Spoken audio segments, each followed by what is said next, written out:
Well, folks, Putin went and did it again. Uh, that guy's been telegraphing the invasion of Ukraine for years. Uh, what a lot of people don't understand is that a lot of this planet, a lot of the countries in this planet, a lot of people in this planet have very long-term goals, sometimes multi-generational goals. Now, Russia has always enjoyed a large buffer zone from their borders. At first, it was just literally their borders. In the 19th century, when Napoleon invaded most of Europe, he had no idea how large a country Russia was. When Hitler decided to invade in World War II after taking Poland, the sheer size helped, helped Russia, especially with those long supply lines that Germany had to maintain. After World War II, they established a big buffer zone with the Iron Curtain and the Warsaw Pact. But when they lost the Cold War and countries just started shearing off the old USSR, Russia was left with a much smaller buffer zone, and it scared them. Especially when the Baltic countries and Poland, they all joined NATO. I mean, those were right up almost up on their borders. Well, especially the Baltic countries, they are on their borders. But when the USSR stopped being a thing, a middle manager in the KGB was just furious. He was mad. He had some power and started making alliances with people who held resources. He groomed those oligarchs. You know, with that he rose in power and eventually the ultimate power in Russia.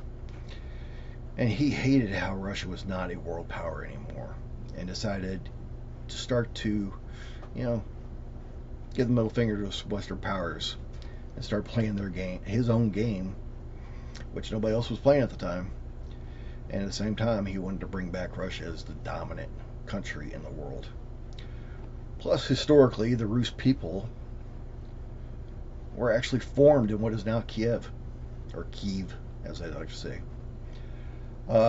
So if you look at it that way, Russia lost its home when, the hearth and the home, when Ukraine decided they wanted to be independent. And as Putin has had his eye on Ukraine for decades. When the Soviets enveloped them in the early 20th century, it was the USSR's breadbasket. Nowadays, that isn't as relevant as it used to be. But the historical home is still very relevant in their hearts. And I've heard it referred to as Russia's heart. Kiev has always been Russia's heart. I don't know how this will play out, but if we look at recent history, the president was vice president when Russia took over Crimea. Plus, Ukraine is not a NATO member. They've been wanting to join NATO and the EU, but Russia has really played that political and resources card to keep that from happening. The last time NATO got involved in the mess that was a non-member of NATO, it was with Kosovo, but that was a different time. And Putin didn't run Russia at that time. He was just starting to get power, and NATO at that time had a lot more power than it does nowadays. So where this go, I honestly do not know. If you have an opinion, please comment below, and remember, hit like and subscribe. There's a bell there, I heard, so go ahead and hit that thing, see what happens. But